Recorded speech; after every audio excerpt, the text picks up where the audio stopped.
Your Excellency's request, I applied for special leave from the Bureau in order to make an investigation in your state. My notes contain all the essential facts.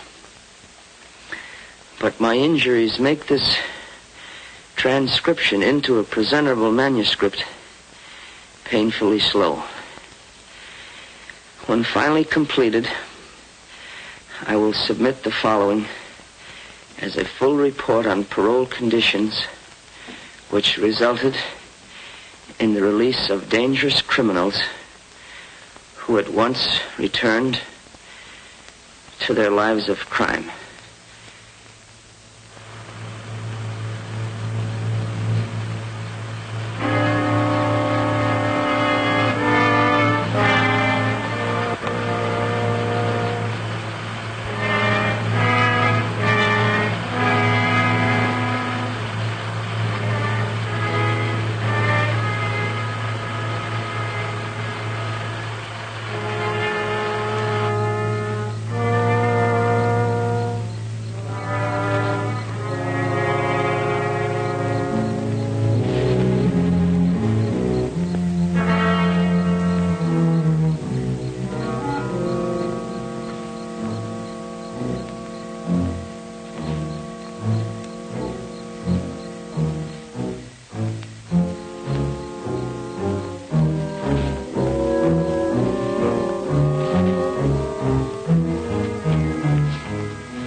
Governor Mallinson?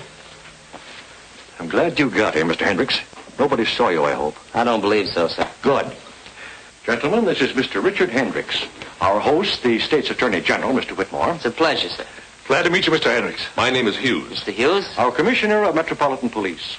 Won't you sit over here, Mr. Hendricks? Thank you. Let me take your hand. What can I get you? Oh, a little ginger ale, if you please. Right. Hendricks, all this secrecy may seem a little ridiculous to you, but you realize, of course, your identity must not go beyond the three of us in this room. It's only fair to warn you that our two previous investigators fared rather badly. We found one of them with enough lead in him to start a pipe factory. The other simply disappeared. Well, thanks for warning me. Oh, thank you, sir. You're welcome. Well, gentlemen, I left Washington in such a hurry that I wasn't given a very complete briefing on your particular problem. But offhand, I would say the trouble is in your parole board. During the past 6 months, prisoners of such low character have been paroled. I now suspect criminal conspiracy. Well, do you appoint the parole board, Governor? Yes, I do. Well, why not replace them? You see, those appointments are made for a period of 6 years, and nobody, not even the governor himself, can remove a board member for any reason other than proven malfeasance of office. I see. That kind of ties things up, doesn't it? Well, gentlemen, I've been figuring how to go about this investigation. Well, forgive me for pacing, Governor. I think better this way. As I say, I've been figuring how to go about this investigation, and I've come to the conclusion that I must pose as a parole violator. Oh, incidentally, does the name Richard Murdoch sound familiar to you? Richard Murdoch, he was in that payroll stick-up. His last job was the Milberg Trust Company holdup. Oh, yes, I remember now. Well, Murdoch was paroled and then quietly skipped the country. So quietly, in fact, that not even the grapevine has the information as yet. And you propose to assume the identity of Murdoch. That's right. Only I'll call myself Rick Carson, since Murdoch naturally would be using an alias. Now, as Murdoch, alias Rick Carson, I must become friendly with someone who has been through the parole mill in order to find out how his parole was engineered. Have you anyone in mind? No, but it should be someone whose parole was obviously bought. I figure that if someone pays for a parole, someone must receive the money. While you're working undercover as Richard Murdoch or Rick Carson. Carson, you'll have to avoid any contact with the police, even in an emergency.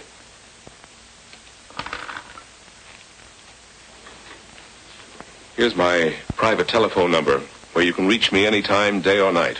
Thank you. Metropolitan 6267. Metropolitan 6267. I'll remember it. Do you have anyone coming up for parole who fits our special requirement? There certainly is. A convict by the name of Harry Palmer. Uh-huh. And when is the next parole board meeting? Let's see. Next Tuesday at the state prison. Next Tuesday at the state prison. Let me see. You're now serving time for attempted murder, Palmer. Do you have anything to say about that? Yeah, it was a phony rap. A lot of things about my trial smelled plenty bad. So does your police record. Do you think you've learned your lesson during your time in prison? I sure have, ma'am. I found out that crime don't pay off. Besides, I realize the things I've done ain't fair to Glenda. She's my wife. If you are paroled, will you conscientiously try to live a clean and decent life? Sure. You can bank on that, Reverend. You think you can earn a living? Honestly, I mean. You bet. I'm promised a job as chauffeur to Miss Dumont. She owns a pastime club. It's all my application there. If you give me this one more chance, I promise I'll never step off the straight and narrow again. Why, he isn't sincere. He's merely playing on our sympathies. All right, Palmer, you may return to your duties. You'll be notified by the warden of the action of this board. Thank you.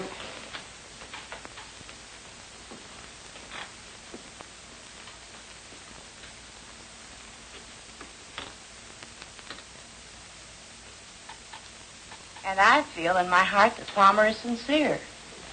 The poor man has never had a fair chance to rebuild his ruined life. Therefore, for the wife's sake as well as his, I favor paroling him. And what about you, Mr. Jones? It seems to me that keeping a man behind bars when he can earn a living is a needless waste of taxpayers' money. I vote for his parole. And your decision, Reverend? As you well know, I usually bend over backwards to give the misguided unfortunates a chance. But in the case of Harry Palmer, my conscience compels me to oppose his parole. And your decision, Mr. Perkins? Palmer deliberately broke the law. Not once, but many times. Freeing a man like Palmer makes a travesty of justice. I am positively against paroling him. Well, it seems we're evenly divided. 2 for and 2 against Palmer's parole. Consequently, as chairman of this board, it becomes my duty to cast the deciding vote. A decision like this must come from the heart as well as the mind. It must be tempered with humanity and understanding. I watched Palmer when he made his plea, and I'm convinced of his sincerity. In view of this, I must cast my vote with Mrs. Prescott and Mr. Jones in favor of Palmer's parole. This is an outrage, Holliday. At least a half a dozen times in the past few months you've done the same thing. I just don't understand. I'm entitled to my vote the same as you, Mr. Perkins. Now, Palmer will have served his minimum sentence on the 22nd of this month. His parole will become effective on that date. I learned that Palmer's wife, Glenda, was working as a waitress at the pastime club. So I decided to hang around. I'll delete that hang around. So I decided to drop around to the club to look the situation over.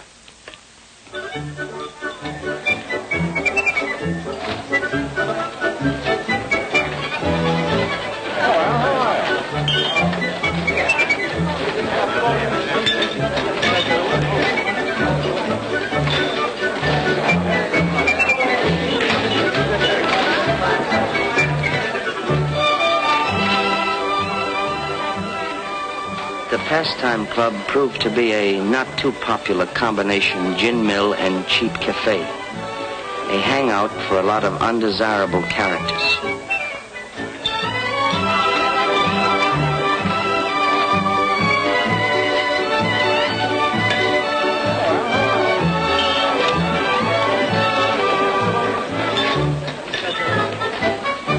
May I take your order, sir? Can't make up my mind. I'm a little undecided between a hamburger and a ham sandwich. Take the ham sandwich. You got a deal. Coffee, too? Yes, black, please.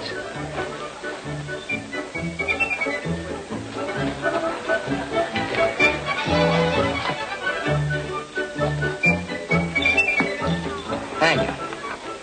It's quite a place you got here. Do you own it? You must be new in town. I only work here. Jojo Dumont owns the place. Oh, well, then Mr. Dumont's got a nice place here. Miss Jojo Dumont. In fact, there she is now.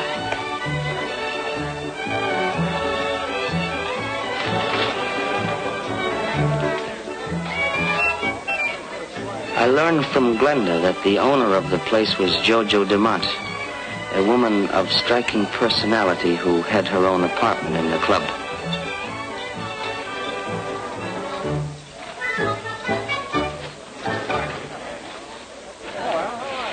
One group of hangers-on seemed to be tied in with Jojo.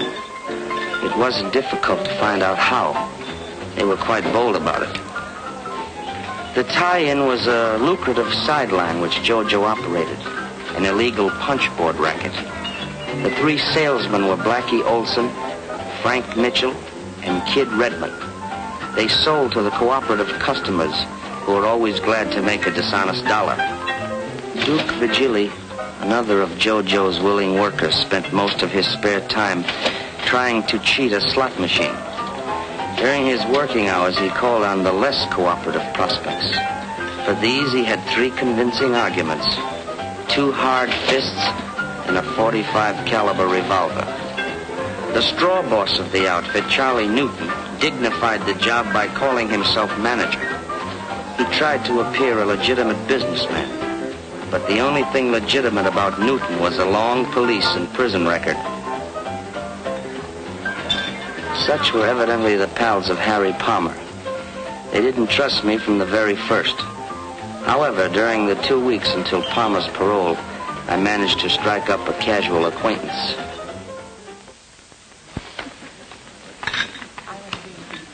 Never mind the cream, Jane. Understand you've been around a little, Carson. A little, here and there. Stick around for a while? Maybe. All depends. On what? Maybe it depends on you, Newton. You run the joint. I thought you might have something in mind. Not a thing. Hi, boy. Besides, I'm only the manager. I don't own the place. Miss Dumont does all the hiring and firing. Uh-huh. Well, I guess I'll have to make it my business to get acquainted with Miss Dumont. Oh, that did it. Gin. That's 3 games. Never saw such luck. Lucked up. You play like a dope, kid. Am I right, Duke? He always plays like a dope. Yeah, he always can. 5 more. $15. I'll take you on, Carson. Okay, Mitchell, deal. What do you think of this mug, Carson? I haven't decided yet. Got something in your mind, Duke? Yeah, something very interesting. That'll keep. Kidding aside, though, I would like to make a connection. What kind? Oh, I'm not particular. I like the climate here. It's good for my health. What is your racket, Carson? Oh, anything that pays off. Hey, Frank. Yeah, Harry Palmer's back. Come to Jojo's apartment. I'll be right there. Keep the cars warm. I'll be right back. Yeah, I'll stack the deck while you're gone. I'll bet you would.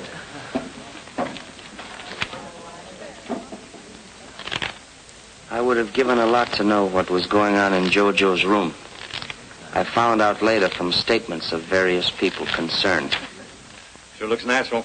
Just like old times, huh? Sure, it's like all right. Feeling better, Glenda? Wonderful. Seems like 100 years since I saw you, darling. Yeah, me too. That's what I've been waiting for. Frank will be here in a minute. Well, this calls for celebration.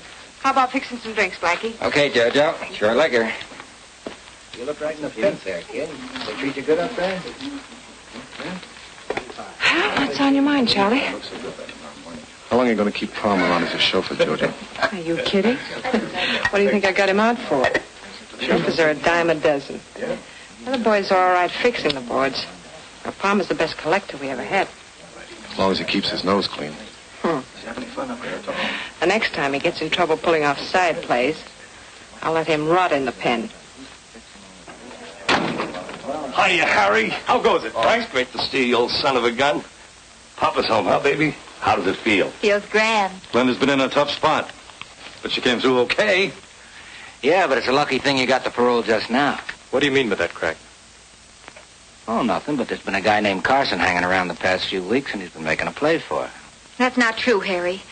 Duke's the one who's been on the make ever since you went away. Me? Make a play for you? Ah, you're crazy. That'll be enough, Duke. I haven't met this character Carson yet, but I can tell you one thing. Glenda's been absolutely on the up and up.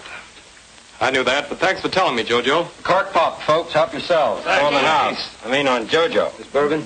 Uh-huh. Thanks, Blackie. Right. Here's to you, sweetheart. Here's to us. What's Duke beefing about? He doesn't like Rick Carson. But I can truthfully say Carson never got fresher. Handed me a line. Forget it, sweetheart. Run along and change your dress. But hurry back. I won't be long. How do you feel, Harry? Pretty good. Hey, listen, Harry. I didn't mean any slur on Glenda, but... Forget it, Duke. Well, I've been keeping my mouth shut because I haven't got proof yet. But as sure as I'm standing here, that guy Carson's either a copper or a stoolie. I know every cop in the state. Well, he might be one of J. Edgar Hoover's boys. Carson's no more FBI than I am. That's all we need around here, a copper. Especially when business is just beginning to boom. He lives at the Colvin Hotel right down the street. Why don't we search his room? There must be something around to tip us off. I can get in. I know the night clerk. Sure. The kid and Blackie could investigate. Then we know exactly how things stand. JBI, that's me. Jojo's Bureau of Investigation. Hello, Mr. Carson. Oh, hello, Glenda. Hey, this looks like the beginning of a second honeymoon. You like my new dress? Pretty sharp. Hope my husband will like it. Sure he will. Oh, here he is now. Honey, this is Rick Carson. Glad to see you, Palmer. Glenda was telling me about you. I was telling Harry how polite you've been. That's a great deal more than I can say about most of the customers. Oh, thank you, Glenda. That's a real compliment. See you around. Glad to, anytime. Good luck to you both. How long will it take to search Carson's room? No, it won't take over an hour. Only the clerk doesn't come on till 8 o'clock. Sometimes maybe a little later. Suppose I arrange to keep him occupied between 8 and 10. You haven't even met Carson. So you'll introduce me. I think I can keep him interested for a couple of hours.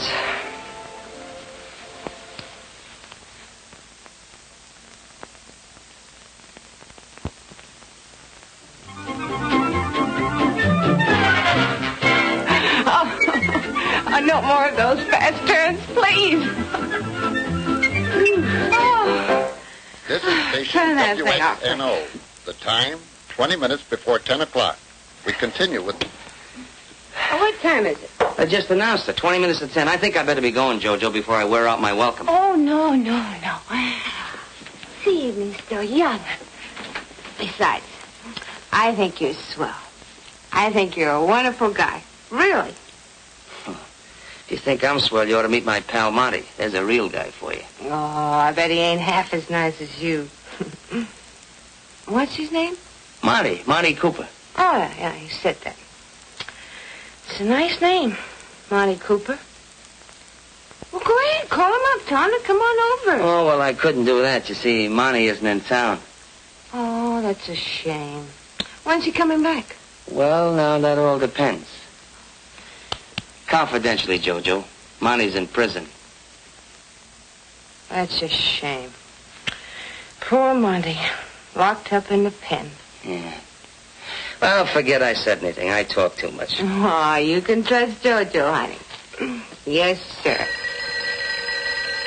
Oh, fix another drink. I'll be right back. Yeah. Hello? Oh, hello, Mary. Oh, I'm so glad to hear from you. How you been getting along? Now listen, Jojo. We got the lowdown on that bird Carson and we're on our way back. You better get rid of him. Oh, well, that's fine. I'll do that. Yeah, goodbye, Mary.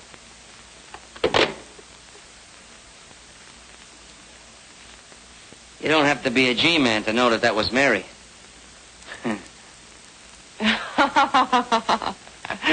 Oh, honey, you were listening. Yeah. Oh, no, I don't want any more tonight. Uh-huh.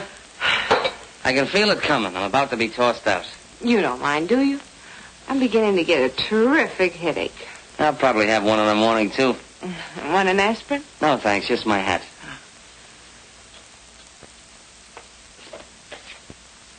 Thank you. Well, good night, Jojo. It was a swell evening. I enjoyed it.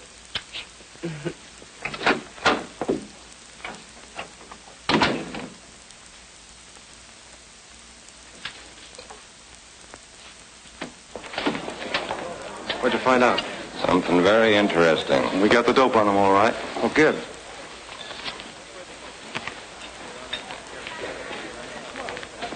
That is interesting. Hi, Rick.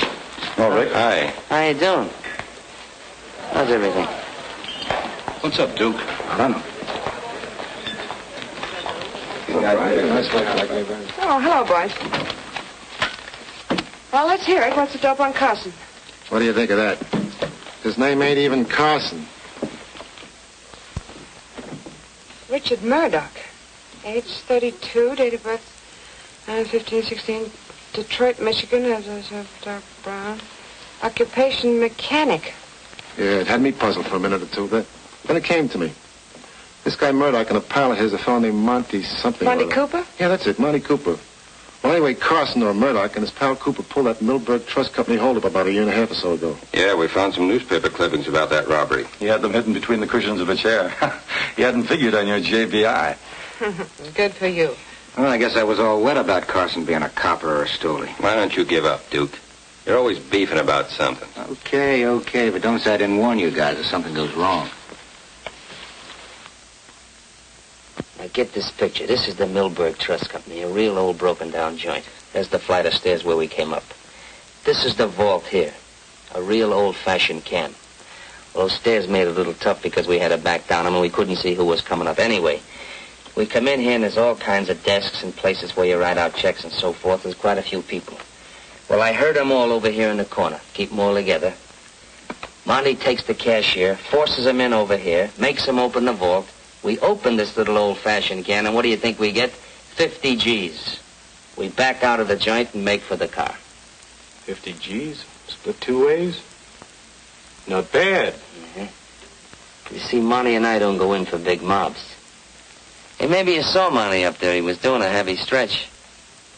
Yeah, I saw him almost every day. Talked to him a couple of times. But he didn't get overly friendly with anyone. Yeah, that's Monty, all right. Well, Harry, I'll tell you. I got another big job on tap. But I gotta get Monty out of prison before I can pull it off. That's tough to do unless you know the ropes. Besides, it takes $2,000. How do you know? I just know. Harry, I figure naturally you just getting out, you could kind of tell me how your parole was engineered. Now, I'm willing to cut you in for a third, and I'll pay all expenses. Yeah, I don't know. What's the matter? Ain't my dough as good as the next guy's? Oh, it ain't that, Rick. Look, I'll let you in on a little secret. Maybe you noticed the boys got kind of friendly the last couple of days. So? Well, they checked on you, and you're okay with most of them. But Duke's still holding out. He ain't satisfied you're on the up and up. Well, what's that got to do with me buying a parole through you? It's got a lot to do with it. JoJo's the first step, and unless she's sure of her ground, no dice. All right, so there's no dice with JoJo. And who's the next step? Now, wait a minute. Not so fast. I'm no squealer, Rick. Oh, but you do know who the higher-up is. Maybe. But I ain't saying.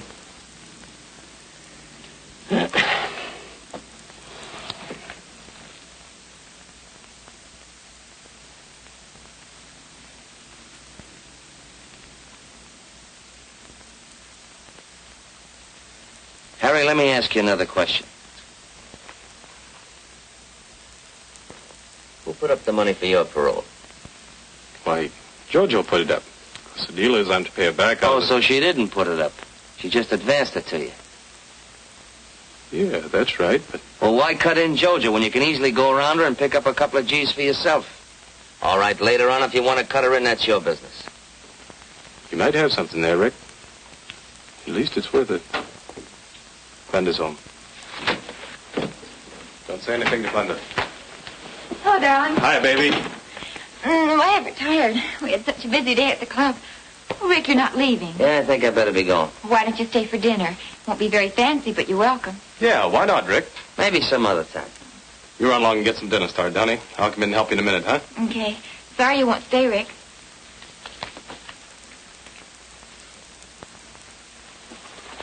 Can you get the $2,000? Harry, whenever I need a few G's, I don't let anything stand in my way. Get the dough.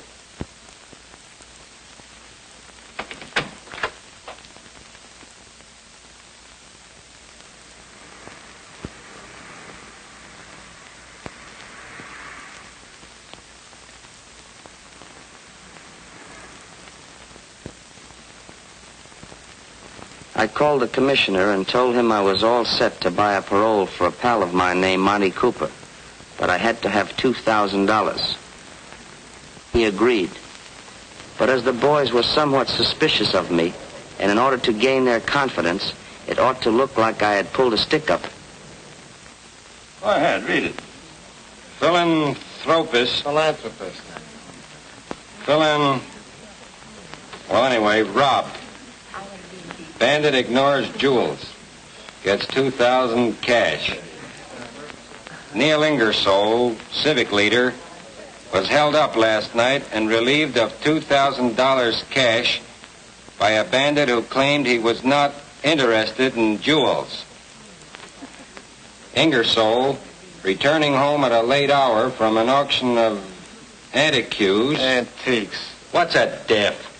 Which he had been attending, stepped out of his car outside his garage to find himself looking into the muzzle of a gun. That must have been Carson. What makes you think so? I don't think I know. The word passed through the grapevine that I'd pull that job. And the boys who hung out around the pastime club immediately started to accept me as one of the boys, as it were. Well, I turned over $500 to Palmer and went with him to make the contact for Cooper's parole.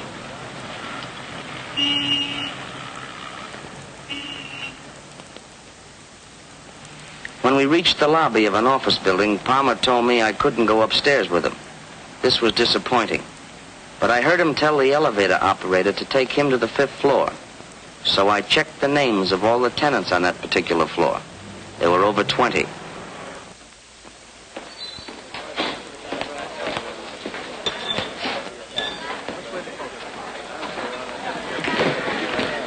Is Miss Dumont in their quarters? Yeah.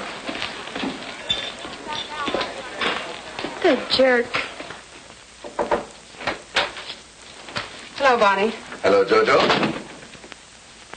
What's on your mind, darling? You seemed as cross as a bear when you phoned to say you were coming over. Somebody's talking too much around here. You mean me? I don't know whether it's you or Newton, but one of you is, and I don't like it. As a matter of fact, I won't stand for it. You've no reason to talk to me like this. I'm sorry, my dear. I don't mean to be discourteous, but I'm worried. For you as well as for myself. Just a little while ago, one of Newton's boys came over to my office and demanded that I get a parole for a fellow named Monty Cooper. Monty Cooper? That's the name he gave me, Monty Cooper.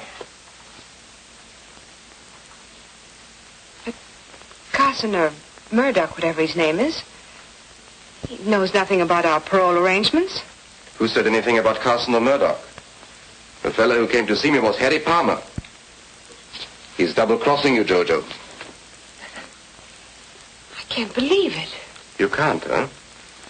Well, less than an hour ago, he laid $500 on my desk and gave me a long spiel about knowing that I was your lawyer and that you came to see me anytime you wanted to get anybody out of the pen. Naturally, I told him that he got his numbers crossed and I knew absolutely nothing about buying a parole. Thank you. Did that shut him up? For the moment. But he left the money and suggested that I think it over. Well, anyway, here it is. Buy yourself that bracelet you've been talking so much about. Thanks. I don't know what to say, darling. I haven't mentioned our connections to a soul. Of course, the boys know that you do handle my legitimate legal matters, but... The important point is how Palmer or any one of them know about my connection with the parole board. It's dynamite. If one of them should talk out of term, there's no telling what might happen. You need to tell me. I'll talk to Charlie Newton about it. He'll throw a scare into Palmer. He won't forget.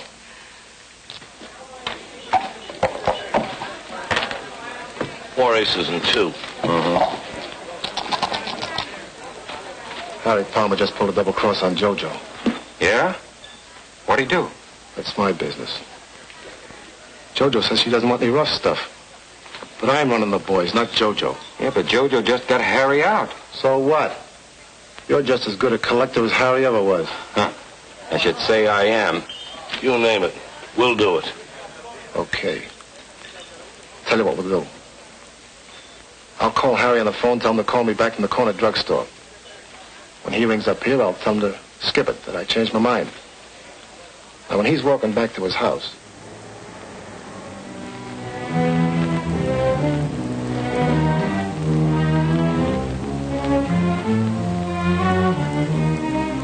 Hiya, Harry. Hi, Blackie. What's cooking? You'll find out.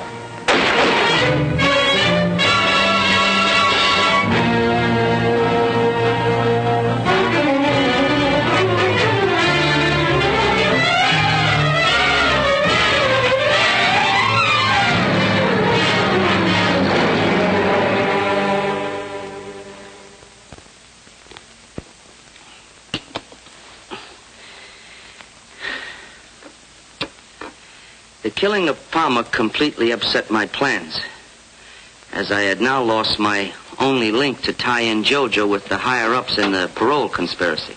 Well, how's the leg today? Oh, much better, thank you. Now, Look. you take it easy. Okay.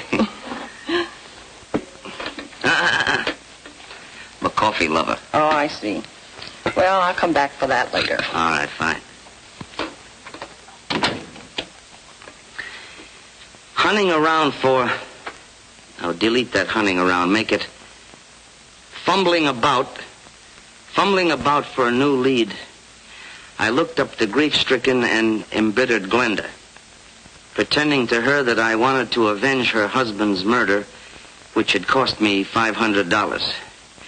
Well, I showed her the list of tenants occupying the 5th floor of the building to which Palmer and I had gone to, and only one name, a first name, sounded familiar to Glenda. And that first name was Barney. B-A-R-N-E-Y. Barney.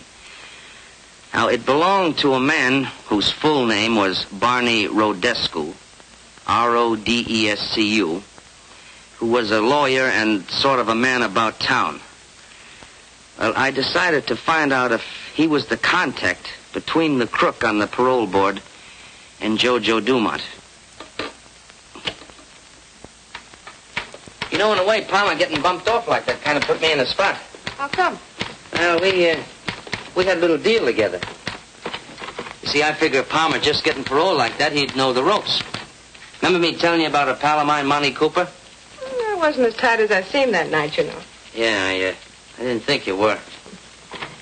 You say Palmer was trying to help you get a parole for Cooper? Well, I didn't exactly say that, but that's the general idea. Go ahead, I can listen while I'm typing. Of course, you know I had to pull a little job to get the money for Monty's parole. You mean the Ingersoll robbery? I don't know anybody named Ingersoll. No, but the point is, JoJo, I'd like to get Monty out of the prison as fast as I can. You know, you should have come to me in the first place, Rick. You? Mm-hmm. I'm serious. I like to help my friends. Besides, I have a lot of influence in the right places. Mm-hmm. Of course, we'll need cash. Yeah, I know. $2,000. Palmer told me. Did you give Palmer any money? Yeah. Yeah, I gave him $500. And for you, here's another 1,000. Thanks. I like to have a receipt. Oh, sure.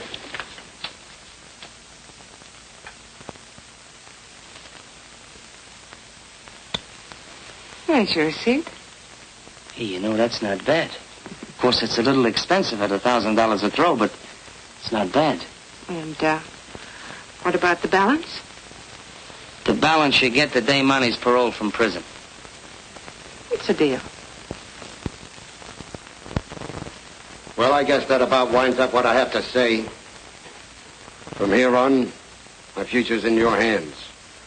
All I ask is that you give me a break. You needn't worry about not getting a fair break from this parole board. All right, you may return to your duties, and you'll be informed of our decision later. Thank you. Thank you very much, sir. That man should be put away for life. He's an habitual criminal. Why should the state have to support this man for life? That's the wrong attitude. I agree with Mr. Perkins. I'm opposed. The man deserves a chance. Every man deserves a chance. Once again, we seem to be evenly divided, thus making it my duty to cast the deciding vote. And you vote for Cooper to be paroled? I do. Mr. Holliday. It's my privilege. But, Mr. Holliday, it's obvious... the chairman's privilege to have his own opinion. The majority votes in favor of Monty Cooper's parole. He'll be released in 2 weeks to report for work at the Ainsley farm at Meadows. I move for adjournment. Because I couldn't understand why anyone would give a job to a multiple loser like Monty Cooper, I decided to check the county assessor's records to find out what I could about Vern Ainsley. From the beginning, I had suspected Ralph Holliday of accepting the bribe to put through the parole. But with the information I had now obtained, I felt certain it was Rodescu who had offered the job on the farm to Monty Cooper. Suspecting the setup, however, was not enough. I still had to obtain the proof. That afternoon, I worked out a strategic plan.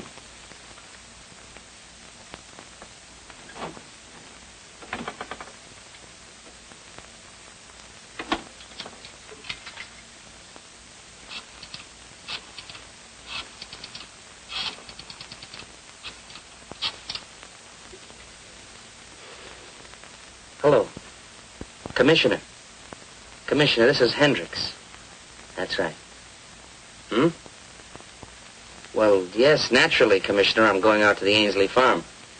Oh, incidentally, I told the boys at the pastime club that I would meet Cooper out at the farm. But, Commissioner, there's just one thing, and I hope you won't let me down on this. You see, unless Cooper is picked up at the prison gates when he's released, if he should happen to come out at the Ainsley farm at the same time I'm there and get one good look at me, well, I'm afraid my career as Murdoch or Carson or Hendricks will come to a very sudden and painful end.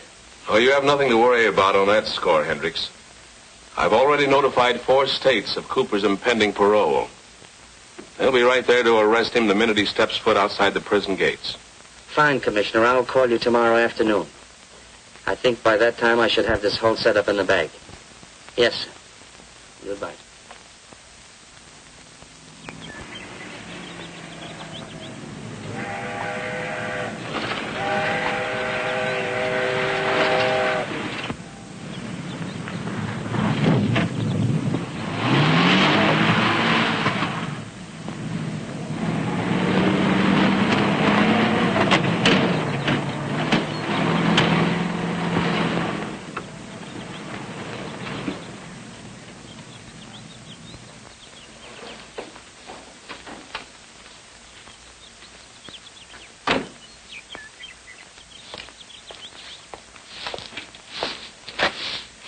Ainsley?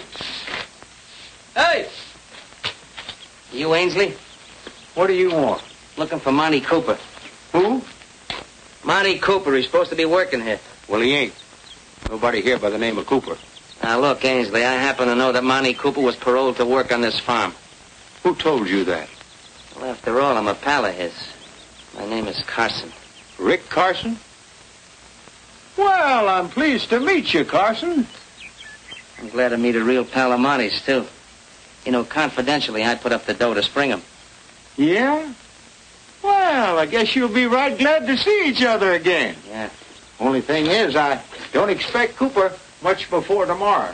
You see, there ain't no other bus coming this way before midnight tonight. You don't know Monty very well, do you? If there ain't no bus, he'll take a taxi. And when he gets here, he'll ask me to pay for it. Well, you're welcome to hang around if you want to. I guess the boss won't care. Well, I thought you owned this place. Oh, I sold out a couple of years ago to a fellow named Rodescu, a young lawyer from town. Uh-huh. Well, tell me, does this Rodescu, does he come here very often? Mostly weekends. Him and a lady friend. They do a lot of riding.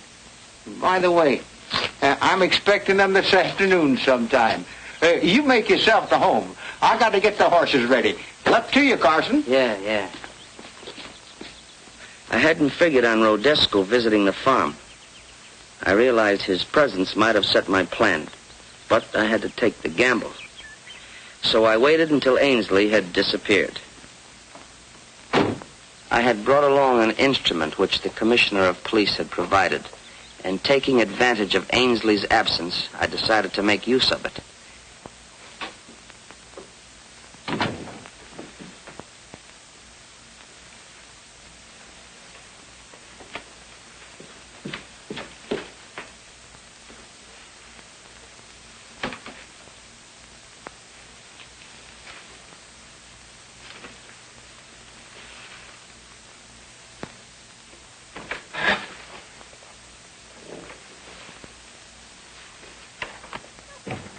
I quickly ascertained that no one else was near. I fixed in my mind the details of the room and then found a suitable place in which to conceal the precious instrument.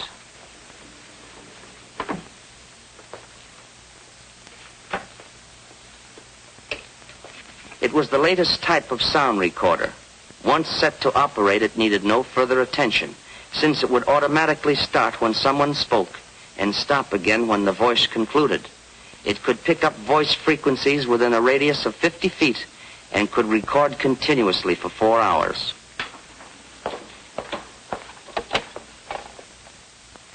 Hello, get me Metropolitan 44244.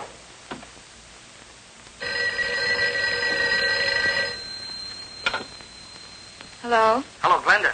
Glenda, this is Rick Carson. Oh, yes, Rick. I think I know who's responsible for what happened to your husband. You do? Who is it, Rick? Don't ask any questions now because I've got to act fast. I'll do anything you say. Fine. Now listen closely. You know that list of names and addresses of the parole board members that I left with you this morning? Yes, I have it right here. Fine. Now I want you to send each one of them the following telegram. Urgent you meet me at farm without delay. Drop everything else. Have you got that? Yes, Sign each one of those messages Barney. Barney. But I don't get it, Rick. What good are the telegrams? Well, Glenn, just a minute, Glenda.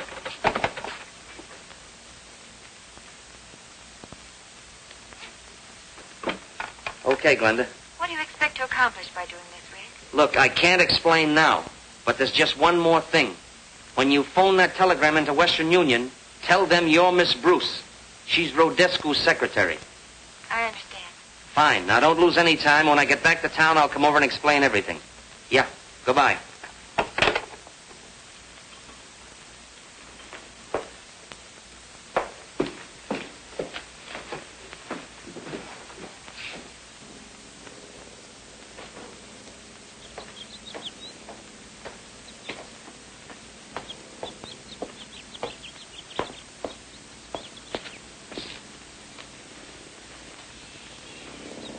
Oh, hey. How about a glass of beer? Oh, no, thanks. Not right now. It's up to you. Thanks. I think I would kill a little time and drive around the country. I'll stop back later and see if Monty got here yet. Suit yourself. Yeah, okay. See you later. Yeah.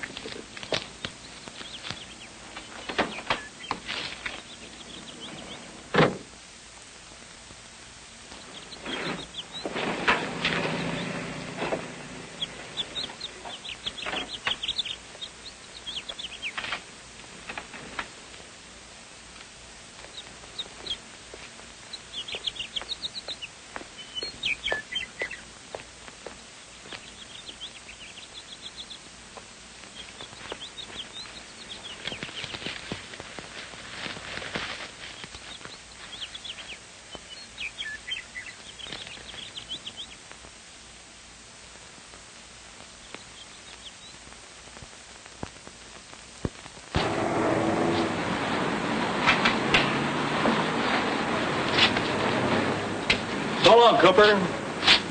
Take it easy. Yeah. You too, Screw. Good luck. Hey, Cooper. We've been waiting for you. Yeah, what for? We want to take you along with us. Who are you and what do you want with me? We're pals of Murdoch. Oh, that's different. Sure, we're taking you to see him. Oh, no, not me, boys. I'm slated to report to a place called Ainsley's Farm in Meadows. And I gotta go there before I do anything. Well, that's just where we're going. Murdoch's waiting for you there right now. He is?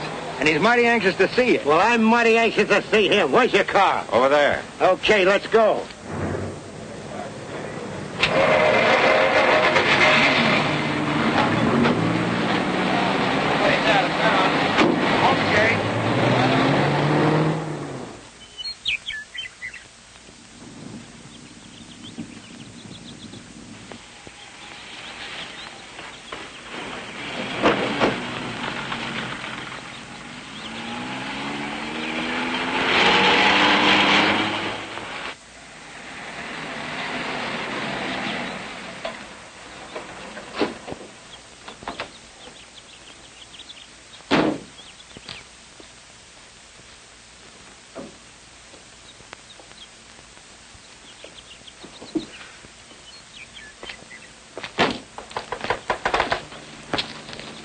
I get such a kick out of this place.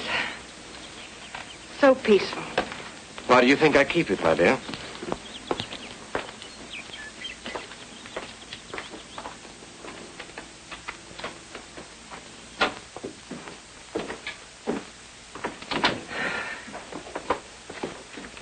Oh, Frank, put Miss Dumont's luggage in her room and leave mine in here. Right. I'll take it. Thank you.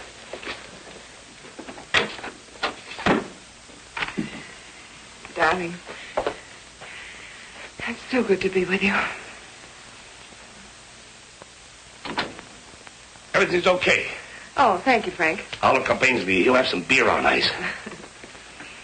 Feel like something to eat? No, thanks. Just a cup of coffee a little later. How about a canter over the countryside? Oh, let's relax for a little while. Later, maybe, huh?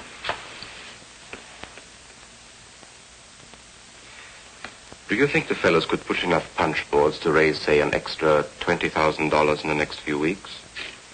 They might, by putting a little extra pressure on their customers. Then I think they should. A powerful anti-racket committee is being organized to run us, among others, out of business.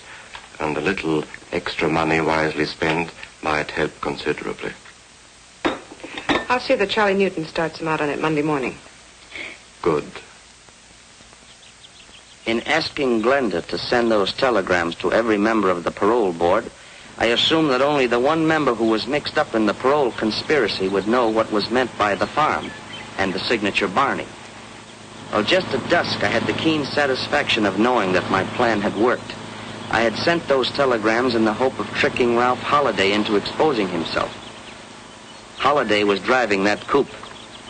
But instead of trapping one member of the parole board, I had caught two. For Titus Jones arrived in the car with my primary suspect.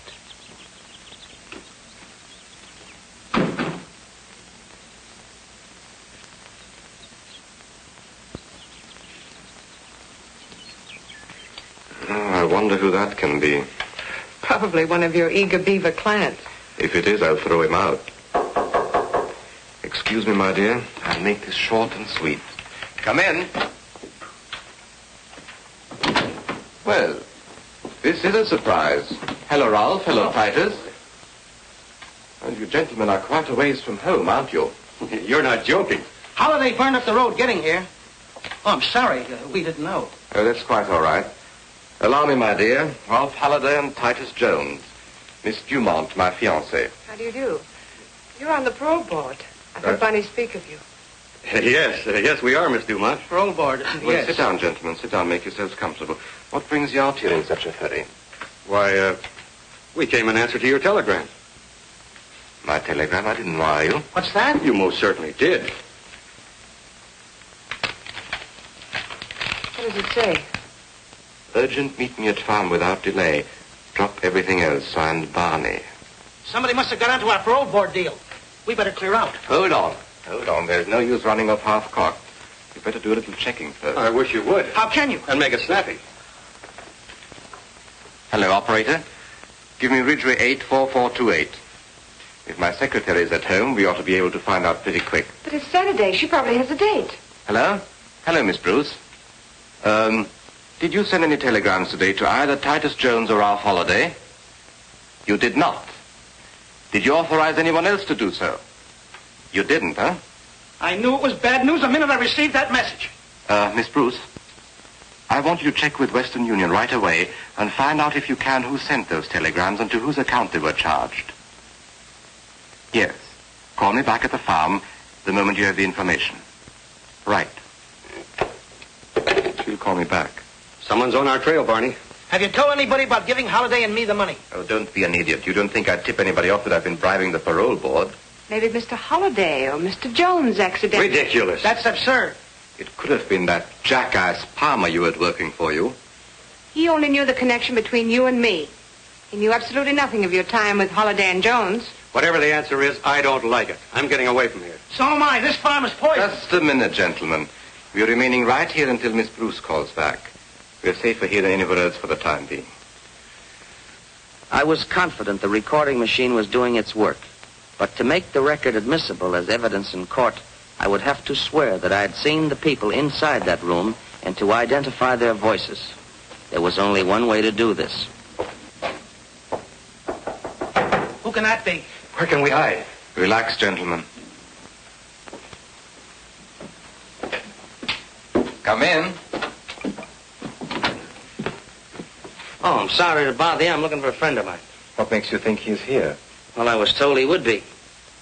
My name is Carson. Oh, it's Rick Carson, darling. Let him come in.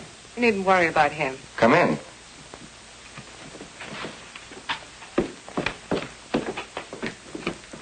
Hi, Miss Dumont. Hello, Rick. So you're Rick Carson, or Richard Murdoch, hmm? That's right. But I don't think I've had the pleasure. Who's the friend for whom you're looking? Name is Monty Cooper. I was told he was to be paroled today to work on this farm. This is Mr. Barney Rodescu. Mr. Rodescu, pleasure, sir. Mr. Holliday. Mr. Holliday? Hello. Mr. Jones. Mr. Jones. How do you do? Tell me, Carson, how did you get here? I didn't hear you drive up. Oh, but I didn't drive up. I parked my car down the road. Why? Well, I don't like lengthy explanations, but... You can speak freely, Rick. Well, you see, folks, I'm not exactly on speaking terms with the law, and when I saw a couple of cars parked outside, especially with my friend Monty being wanted in other states, I figured... Okay. I guess you're all right, Carson. There's some coffee over there if you want any. Help yourself. Thank you.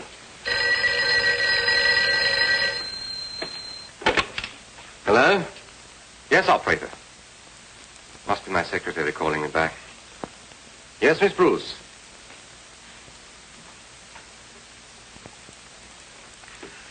Now, wait a minute. Wait a minute. Let me get that. The telegram was sent to Mr. Holliday, Mrs. Prescott, Titus Jones, the Reverend Adams, and Donald Perkins. It's the entire parole board. This is awful. Isn't good. Just a minute. Telegrams were charged to my account and purportedly telephoned in by Miss Bruce. But when she checked and raised Kane with Western Union, they traced a call back to... What was that number again?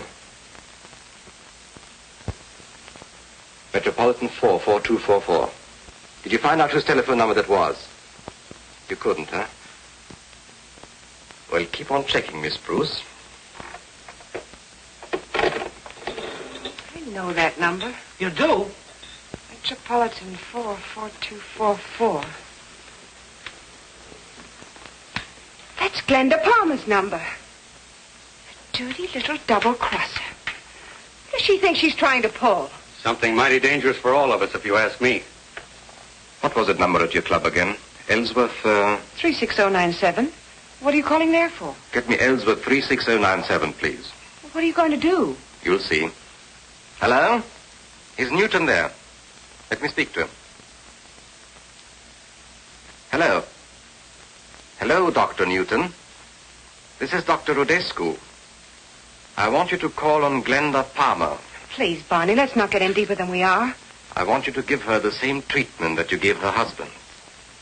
Yes, it is a matter of life and death. Thank you, Dr. Newton. Killing Glenda isn't going to help. I'll get rid of her or anybody else who double-crosses me. Yes, that's right. Those states were notified in plenty of time to pick up Cooper on his release from prison. Yet the extradition papers arrived too late to arrest him. Any report on Cooper yet, Captain? Hold it a minute. He was picked up by 3 men who took him away in a car. After that, there's no report. Well, Cooper must be someplace. We've got to prevent him from reaching the Ainsley farm. Go ahead. I don't like this setup. No trace of Cooper, not a word from Hendricks. He should have contacted us long before this. He seems certain he could wind up this investigation sometime this afternoon. Well, if we don't hear from Hendricks pretty quick now, I suggest contacting that Palmer girl. I don't want that boy to be number 3 on our list of casualties. That's right.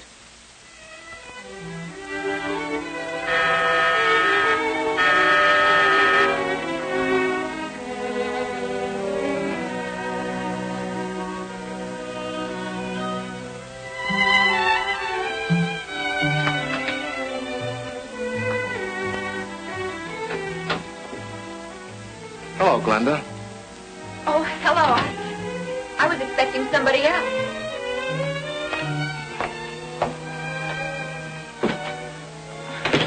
I'm surprised, Mr. Newton. You've never called on me before. That's where I made my mistake.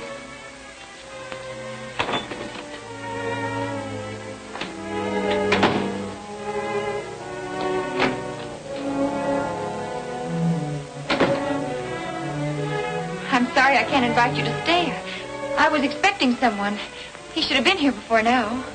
Well, it's a shame he's late. Now when he gets here, he won't find you at home. What do you mean? You're going out, Glenda. With me. No, I couldn't. Well, after all I told you, I'm expecting someone. Get your coat. Please go. Get your coat. Shut your trap.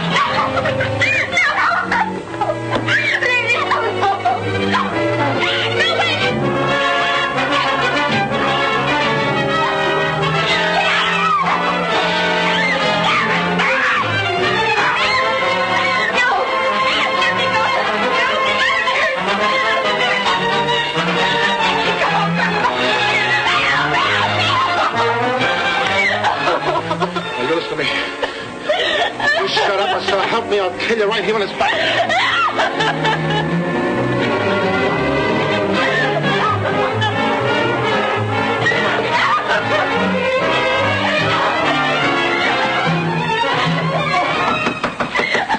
Mrs. Palmer, what's the matter in there? This is Mr. Brown, the manager. Open the door and let him in. But be careful. Go on.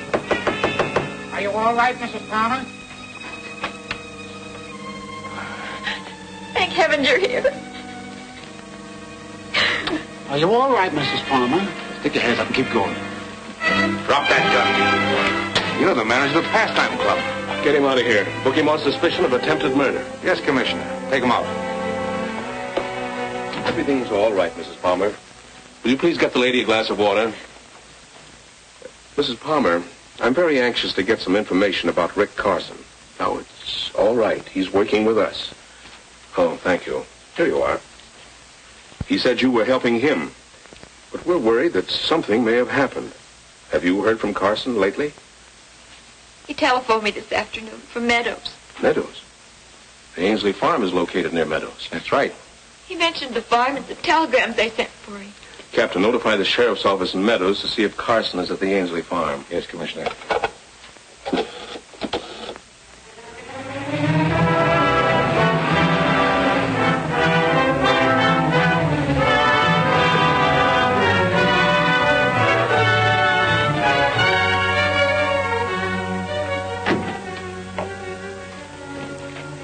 Jojo's here. I wonder who that other car belongs to. Never saw it before. We'll say hello and show him you're okay, Cooper. Then we'll take a run into town. Fair enough. Well, Dr. Newton ought to have finished his treatment of Glenda Palmer by now. Oh, quite a joint you got here, huh? Well, we picked up Cooper, and here he is. Hiya, gang. Well, where's that old son of a gun Murdoch or Carson, whatever he calls himself now? What's the matter, Monty?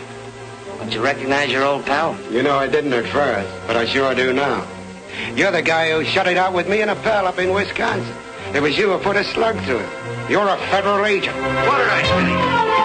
That's right, I am a federal agent. And there's one thing they teach us, and that's how to use a gun. And the first one that makes a move gets it. I warned you, Mitchell. Anybody else? You see, the reason Cooper knew I was a federal man is because I once put him in prison. The very same prison that you very loyal citizens got him out of today. Looks like I'm going to have to put him back in again. But this time I'm going to give him a lot of company. I'm going to put you all in with him. But right now, ladies and gentlemen, I'm afraid I have to leave you. But I'll make you a promise. I'll be back again. Nice work, Ainsley. Just in time. I heard you shout. I figured something was wrong. Shut up and follow mine. Stop the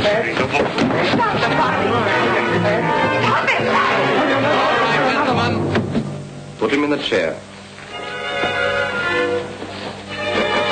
He'll be more comfortable here. Here you are, Carson. Here's some water for you. Now speak. All right, Carson. Who put you on our trail? Well, I suppose we'll have to teach him how to speak.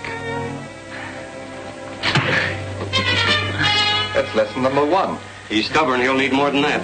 Ready to talk yet? Hit him again.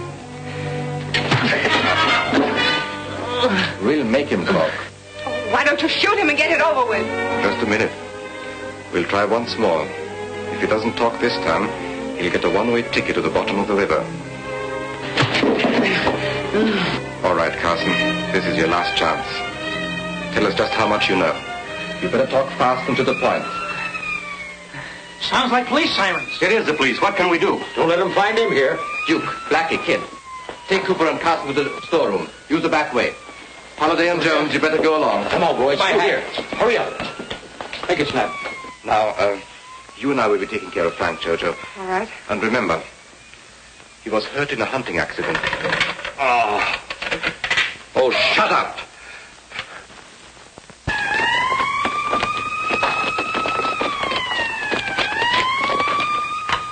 Come on, fellas. All right, where do we go? In that room. Make it snappy, boys. Come on. No time to lose. Right in here.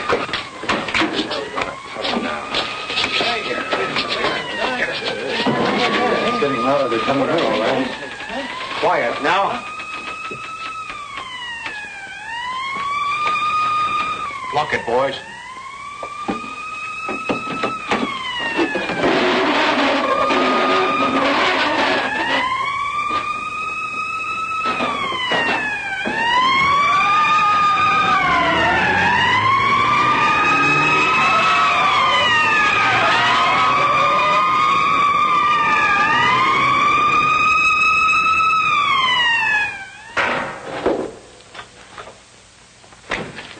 All of you and Al go with me. The rest of you look those cars over and see if you can find anything out here. Come on.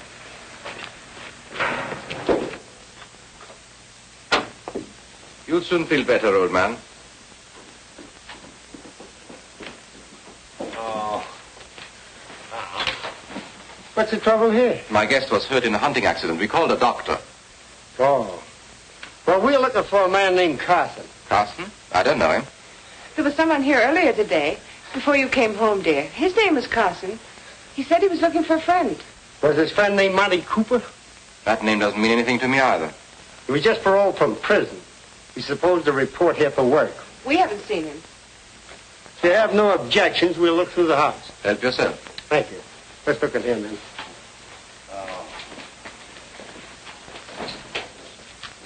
Jim, you go up there.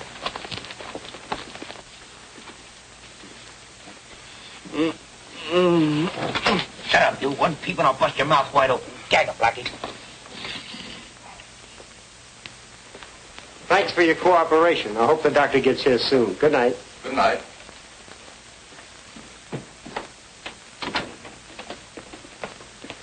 That setup doesn't look right to me.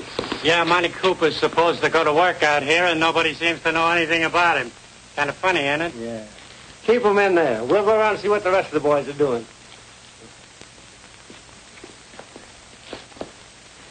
We haven't been in here yet. Open it up, mister.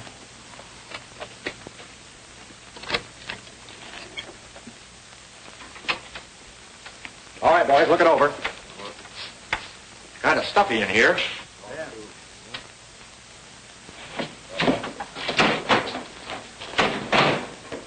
Find anything? No sign of Cooper or Carson so far. I'll make a thorough search.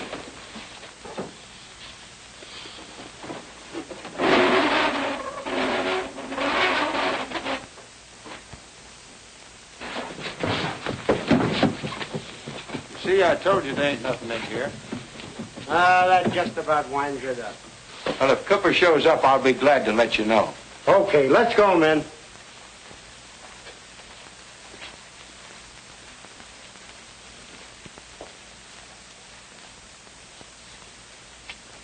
Boy, was I sweating. That was a close one. I thought sure they had us.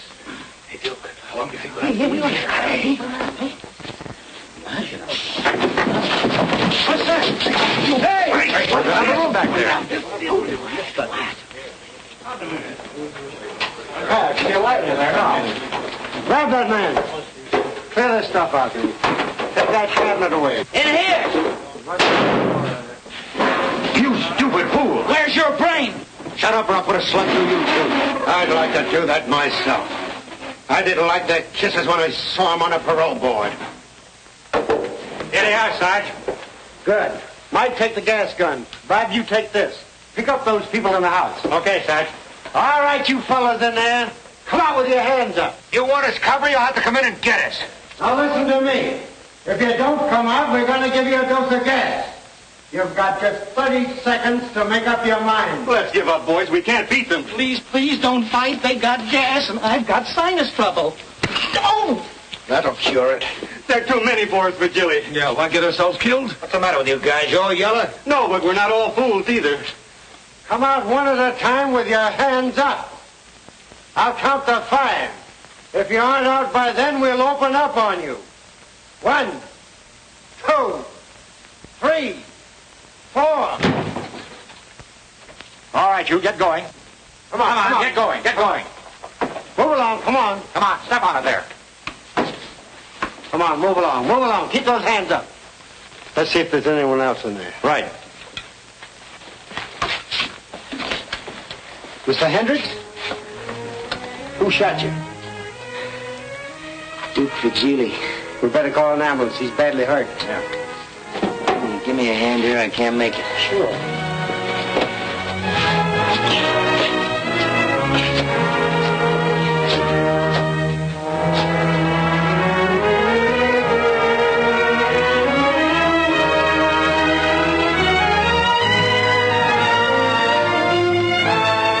Just a minute. Well, Duke, I told you I'd see you again. And the next time I see you, you're gonna be a very old man.